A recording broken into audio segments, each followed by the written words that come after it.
কক্সবাজার সৈকতে ডুবে যাওয়া পর্যটকদের বড় ভরসা লাইফগার্ড সদস্যরা। তবে দাতা সংস্থার অর্থায়ন বন্ধ হয়ে যাওয়ায় অনিশ্চয়তায় পড়ে এই কার্যক্রম।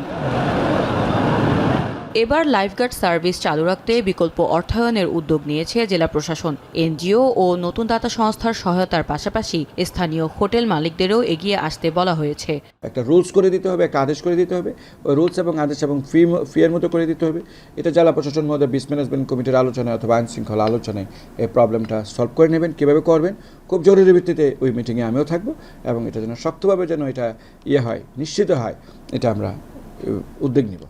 এদিকে পর্যটন মন্ত্রণালয় থেকে হোটেলগুলোকে 2টি পৃথক চিঠি দেওয়া হয়েছে। প্রথমটিতে লাইফগার্ড সার্ভিস চালু রেখে বেতন ভাতা প্রদানের নির্দেশনা, আরেকটিতে পর্যটকদের জন্য লাইফ জ্যাকেট সরবরাহ ও ব্যবহার নিশ্চিত করার কথা বলা হয়েছে। তবে হোটেল মালিকরা বলছেন এ অর্থায়ন কিভাবে করা হবে তা জেলা প্রশাসনের সিদ্ধান্তের উপর নির্ভর করছে। পর্যটকদের নিরাপত্তার স্বার্থ চিন্তা করে এটা আমাদের একটা সুব্যবস্থা অবশ্যই করা উচিত এবং এটা অচিরেই মনে হয় করতে হবে, কারণ তারা তো ট্যুরিস্ট, তাদের দিয়ে তো আমাদের এই ইন্ডাস্ট্রি, এই হসপিটালিটি, এই হোটেল ব্যবসা।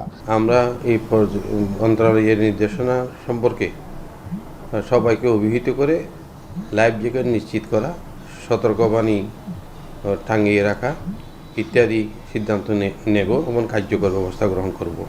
কিন্তু স্থায়ী সমাধান ছাড়া এই গুরুত্বপূর্ণ সেবা বারবার অনিশ্চয়তায় পড়বে বলে শঙ্কা সংশ্লিষ্টদের। একটি মেকানিজমের আসলে দরকার, যেই প্রক্রিয়ার মাধ্যমে আসলে এই ফান্ডিংটি আসবে। এটি হয়তো হোটেল মোটেল ওনার্স থেকে জেলা প্রশাসন কক্সবাজারে আসবে এবং কক্সবাজার থেকে হয়তো জেলা প্রশাসন কক্সবাজারের মাধ্যমে হয়তো সরাসরিভাবে লাইফগার্ডদের বেতন ভাতাটি উঠবে। দেশের জনপ্রিয় এই পর্যটন কেন্দ্রে প্রাণহানির ঝুঁকি কমাতে লাইফগার্ড সার্ভিস টেকসইভাবে চালু রাখা এখন সময়ের দাবি। এখন কক্সবাজার।